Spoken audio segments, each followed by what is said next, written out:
शेरी नाल्याचे सांडपाणी कृष्णा नदीत मिसळत असल्याची दखल प्रदूषण नियंत्रण मंडळाच्या अधिकाऱ्यांनी घेतली आहे। पंप हाऊस अमरधाम स्मशानभूमीजवळील फुटलेल्या शेरी नाल्याची भागाची पाहणी केली।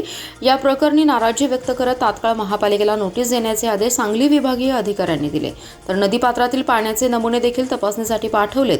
या प्रकरणी सृष्टी संवर्धन फाउंडेशनचे अध्यक्ष रवींद्र वळवडे यांनी तक्रार दाखल केली होती। शेरी नाल्यातील सांडपाणी दुळगावमधील शेतीला देण्याची योजना राबवण्यात आली, पण ही योजना आता फोल ठरली आहे। कृष्णा नदीकाठी बंधारा बांधून तेथील 3 मोटारींद्वारे सांडपाणी उचलण्यात येत होतं। सांडपाणी वाहून नेण्यासाठी विष्णू घाटापर्यंत पाईपलाईन टाकण्यात आली आहे। तेथून गटार काढून त्यात पाणी सोडलं जातं। सरकारी घाट ते अमरधाम स्मशानभूमी या परिसरातील गटार फुटली आहे, त्यामुळे शेरी नाल्याचं पाणी गेल्या 4 दिवसांपासून नदीपात्रात मिसळते।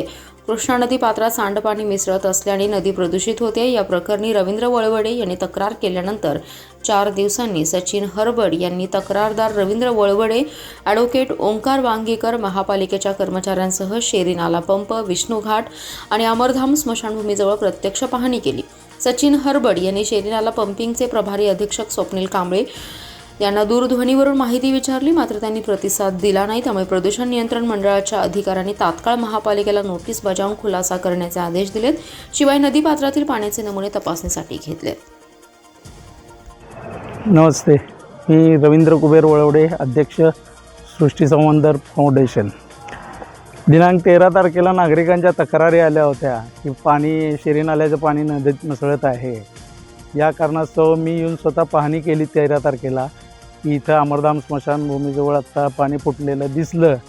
त्यानंतर मी त्वरित जिल्हाधिकारी, MPCB कार्यालय, आयुक्त कार्यालय या सर्व ठिकाणी तक्रार देऊन सांगितलं की ते थांबवा, पण आपलं महापालिका प्रशासन, जिल्हा प्रशासन हे निजलेल्या अवस्थेत आहे।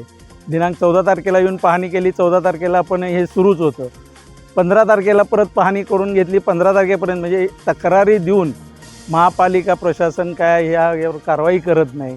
लोकांना दूषित पाणी म्हणजे विषच पाजत आहे एक प्रकारे या पद्धतीने। मग आज या 3 दिवसाची दखल घेऊन शनिवार रविवारी सुट्टी असल्यामुळं आज प्रदूषण महामंडळाचे नियंत्रण मंडळाच्या साहेब, आज सचिन हरबड साहेब आज कोल्हापूरहून आले की स्वतः आत्ता इथं पाहणी करून आम्ही पहिला शेरी नाली पंपाला पहिला पाहणी केली। तिथं पंप उपसा सुरू आहे। जो पंप उपसा कशासाठी पैसे घालवा लागलेत हेच समजा, ते पंप उपसा करून सरळ नदीत पाणी सोडायला लागलेत। म्हणजे महापालिका प्रशासन लोकांच्या जीवाशी खेळायला लागले। या कारणास्तव आता आता अधिकाऱ्यांनी पाहणी केलेलीच आहे, आता अधिकारी नोटीस देतील। या नोटीस झाल्यानंतर आम्ही सरळ या विषयावर हरित न्यायालयामध्ये आता ह्या विषयात मी दाद मागणार आहे।